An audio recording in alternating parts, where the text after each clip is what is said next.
about to get started for real. How excited are you with this group that you've gone to battle with in training camp to see what they can do? Yeah, super excited. The biggest thing I think is just getting those guys out there. We've put in the practice now. We put in the work. One more week of kind of game planning, getting ready for the Cardinals, a great football team. But I'm excited to see these guys in game action. And preseason's one thing, but when it gets to the regular season, it gets real. So I'm excited to get these guys out there and see what we got. Pat, I got to ask you, with all the slander and disrespect that seems to be going around lately, where it seems like that now you all aren't the hunter, but you can be the hunter now. People are going with Joe Burrows and Justin Herbert and Josh Allen as the MVP and winning the conference and everything and win the Super Bowl. What type of motivation does that do for you as well as the team? I think you should be motivated every year. In this league, everybody starts at 0. Everybody's 0-0. Everybody has a chance to go out there and win the Super Bowl. And if you don't have that motivation every single year to get to those, to win the AFC West, to win the AFC, and then to win the Super Bowl, then you're in the wrong profession. And I think we have the guys in here that are excited about it. Excited about the chance to go out there and win every single week. But it all starts off this week 1 against a great football team in the Arizona Cardinals. So we're excited to get out there and kind of show what we've been putting together and show who we are. Patrick, you're facing Cliff Kingsbury, an old friend of yours, obviously. He said it's surreal to face you. What do you think it's like? What do you think it's going to be like to face him? Yeah, same. I mean, it's someone who's taught me a ton, not only about football but about life. He got me kind of out of high school where I was a baseball player trying to play football and basically trying to be on my own. You're leaving the household and kind of being on your own, and he helped me become who I am today. And it'll be cool to get to play against him.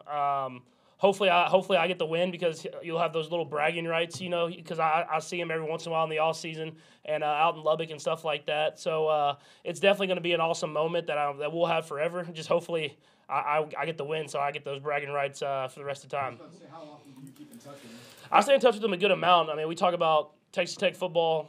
One of our guys, Zach Kitley's the offensive coordinator, who was with us there at Texas Tech.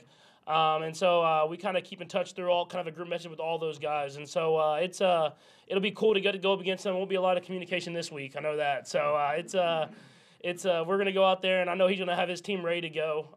He has the track record where they start off fast and they do a lot of great things. So we're going to have to have our best effort if we want to go out there and win a football game. Patrick, when Tech first started recruiting you, was that your junior year? Were they sort of the first on board? They're really the first and only because I didn't get recruited by much. I mean, I got a couple other offers from some smaller schools and stuff like that in the Texas area, but they were the one school, and I read it to Kingsbury. He was the one that came down, saw me, talked to me, talked to my family, and did everything like that and believed in me. And I think that's a reason I'm in this position is he gave me that chance. And no names, but didn't the University of Texas see you as a defensive back at that point? Yeah, but I was playing defensive back at that time in their defense, and I said it, man. I was like 6'2", 180, and had like 6 picks. So I mean, maybe I could have played defensive back. You never know.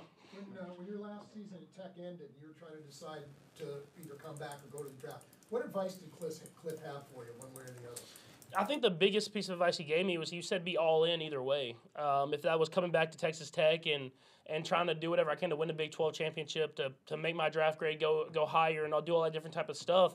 He said do that, but if I do make that step and go to the NFL, just to give everything I have. And I mean, that's kind of what I got from a lot of the people around me, and I think it all worked out because I was projected 2nd, 3rd round pick, and I went in there, did everything I could in not training camp, but the combine training, and then got to the Chiefs and kind of kept that same mentality, and it's helped me kind of become the player that I am. You talked a minute ago about how he helped you get where you are. Is there things you can quantify, things you can point to say, hey, here's how he helped me?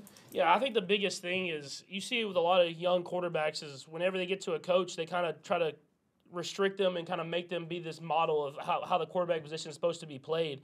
And I think he was early in the game of just saying, hey, let's maximize your strengths. And he would teach me here and there how to kind of be more mechanical and get in the pocket and the fundamentals of the game, but he never restricted who I was.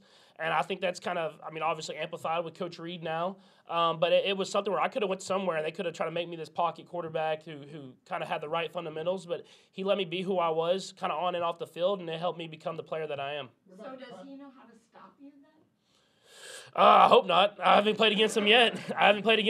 But I'm sure he has a few more tricks that he might know from my college days. But I feel like I've grown a lot in those since I've been in the NFL. So hopefully we can combat that.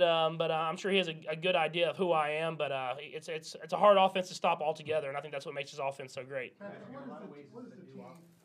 what is the team's motto this year? Obviously, when you lost in 18 to New England, you knew the next year, hey, we got to complete the mission. Year after that was trying to run it back. Last year, of course, we know about the second half. What do you're going to start the season in Arizona where you hope to end it in February. What's the message, what's the motivating factor that you told all the new players and the new additions to the team to try to complete what you couldn't do last year? Yeah, I think it's just keeping the edge of just going out there every single day and getting better. We have a lot of new guys, but we have some guys that we've had for a long time, and you don't want to get complacent with where you're at. You want to make sure you're getting better and better, and we have to set that example and keep that edge so that the guys that have came in here, they understand that and they know how to get better. And so we can start off this week one, hopefully get a win, but keep building as the season goes on.